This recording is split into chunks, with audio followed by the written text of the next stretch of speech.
विंध्येश्वरेश्वर। विंध्य पर्वत को एक बार ये भ्रम हो गया था कि उससे विशाल कुछ भी नहीं।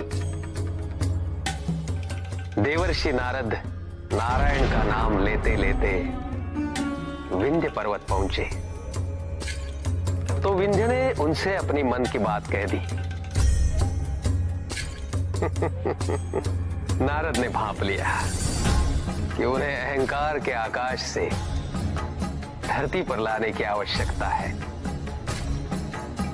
अतः नारद ने उन्हें अपनी विधि से दिशा दिखाने का निर्णय लिया। उत्तम, अति उत्तम।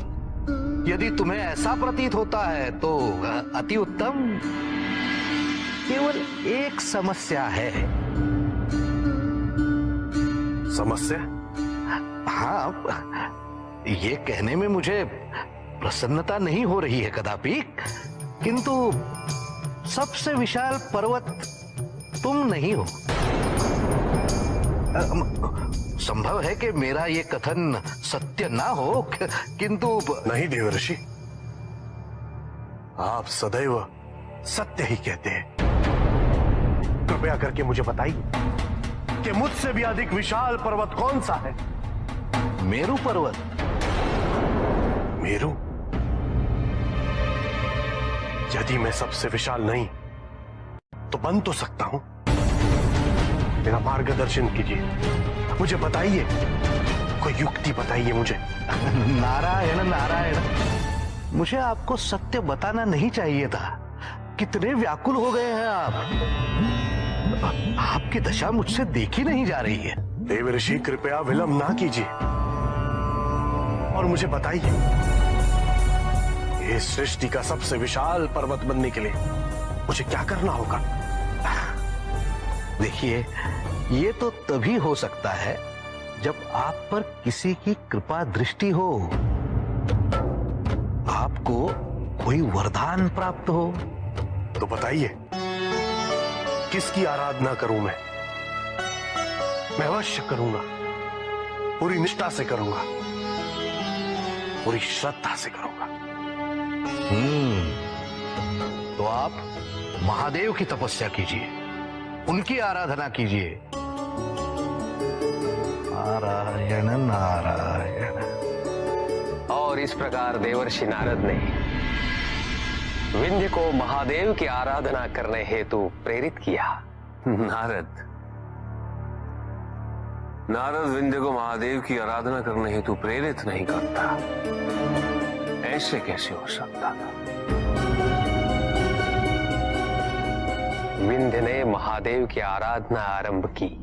ओम नमः शिवाय, ओम नमः शिवाय। विंध्य ने महादेव की कठोर तपस्या की और महादेव प्रकट हो गए। ओम नमः शिवाय। उठो विंध्य।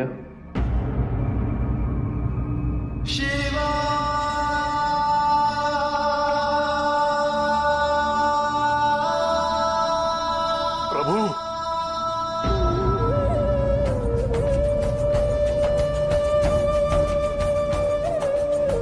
प्रभु, प्रभु, मेरी तपस्या सफल हुई ना? हाँ विंध्य, तुम्हारी तपस्या अवश्य सफल हुई। मांगो, मनवांछित वरदान मांगो। प्रभु, मैं आपकी कृपा से विशाल तो हूं, पर मैं सबसे विशाल बनना चाहता हूं। मेरी ऊंचाई किसी को भी प्राप्त ना हो। मेरा शिखर सबसे ऊंचा हो। किंतु क्यों विंध्य? तुम तो इस संसार के सबसे विशाल पर्वतों में से एक हो। यही तो प्रभु, मैं विशाल पर्वतों में से एक नहीं, सबसे विशाल बनना चाहता हूं। यदि आप मुझे ये वरदान नहीं देंगे तो कोई बात नहीं प्रभु, मैं वर्षों वर्षों तक ये तपस्या करता रहूंगा और एक न एक दिन आपको पुनः यहां आना ही होगा। उत्तम, अति उत्तम। ये हुई ना बात विंध्या।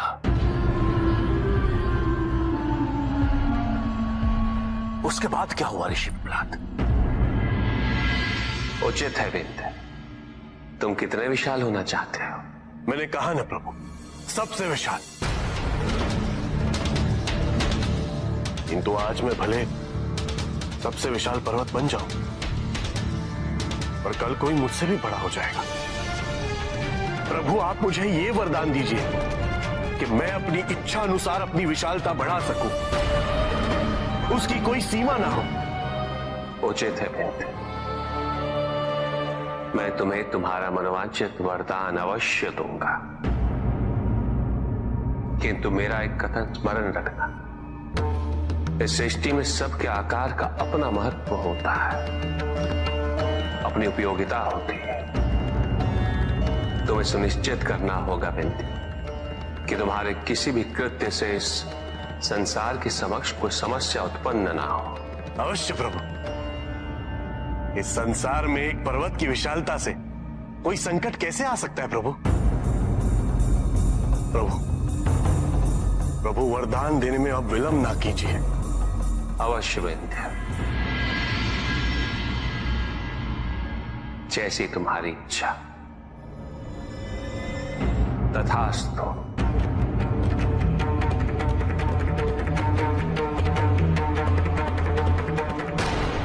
हमें लगता है कि आक्रामक होने से हम जो चाहते हैं वो हमें मिलेगा, परंतु ऐसा होता नहीं है। अहंकारी को केवल उसका अहंकार दिखता है, सत्य नहीं। चाहे वो कीटक हो या पर्वत, मनुष्य हो या महादानव, उसकी चेतना की विशालता का उसकी शरीर की विशालता से कोई संबंध नहीं होता। विंध्य पर्वत ये समझ नहीं पाया, वो विशाल होता गया।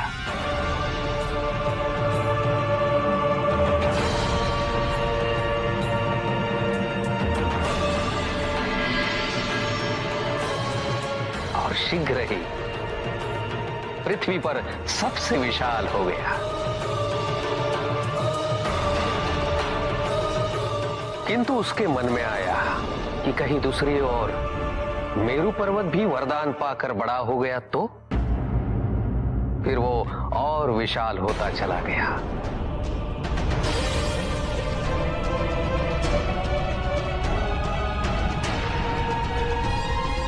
और अंत में इतना विशाल हुआ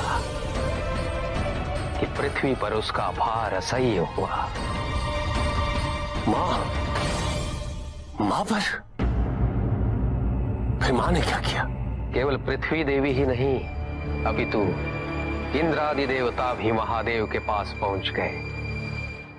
प्रभु, विंध्य ने इतना विशाल रूप धारण कर लिया है कि उसके भार को सहन कर पाना हमारे लिए संभव नहीं हो पा रहा है। प्रभु, शीघ्र विंध्य के लिए पृथ्वी पर कोई स्थान नहीं रहेगा।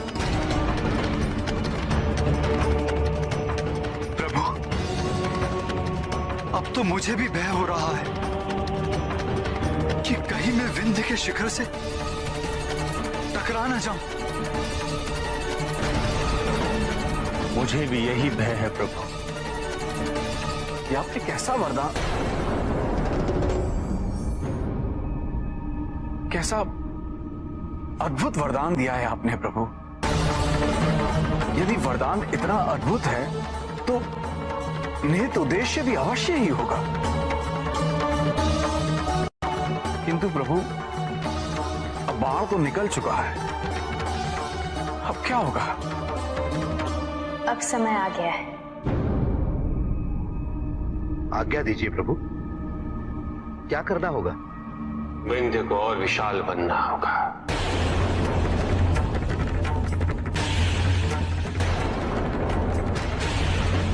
किंतु देवराज, जो बाण निकल चुका है उसे वापस खींचा नहीं जा सकता, किंतु फिर भी दिशा तो दी जा सकती है।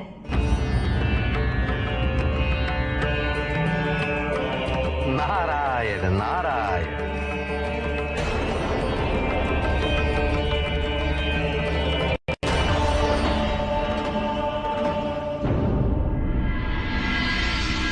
अद्भुत। बन गया ना सबसे विशाल।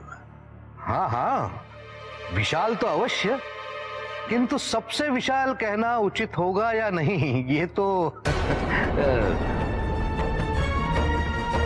क्यों? मुझसे अधिक विशाल कौन है इस पृथ्वी पर? विंध्य, अब तुम केवल पृथ्वी पर नहीं रहे, तुम्हारी विशालता आकाश तक पहुंच गई है। इसलिए तुलना के मापदंड परिवर्तित हो गए हैं। अब केवल पृथ्वी को मत देखो, देखो तो इन ग्रह नक्षत्रों को देखो, वो तो तुमसे विशाल हैं। और फिर त्रिदेव, त्रिदेव तो, और त्रिदेवों में महादेव। सब कहते हैं कि महादेव से विशाल कुछ भी नहीं है। उचित कहते हैं आप देवर्षि, मैंने तो इस पर विचार ही नहीं किया था। मुझे सबसे बड़ा होना है, महादेव से भी विशाल।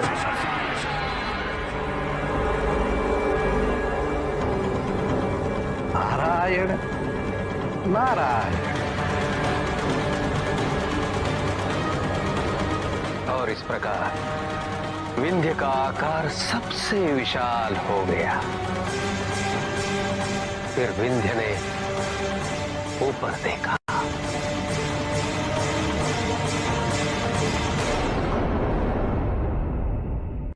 मुझसे भी ऊपर ये क्या दिख रहा है?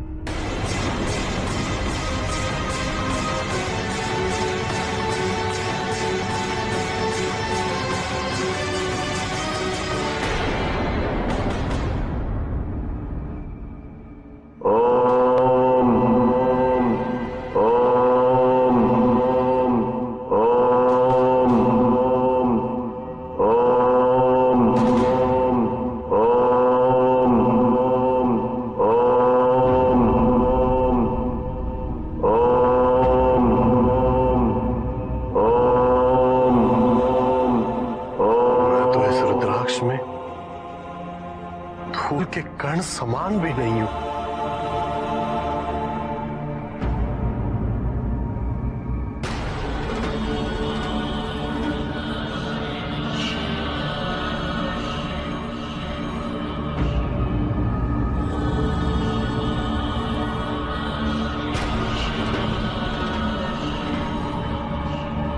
प्रभु,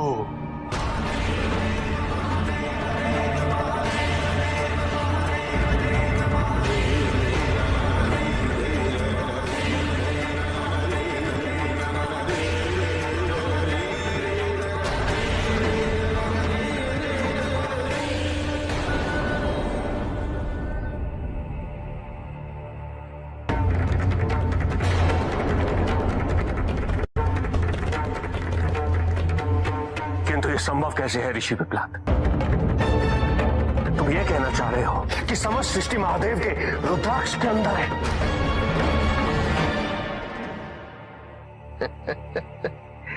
ये तो मैं नहीं जानता। मैं वहां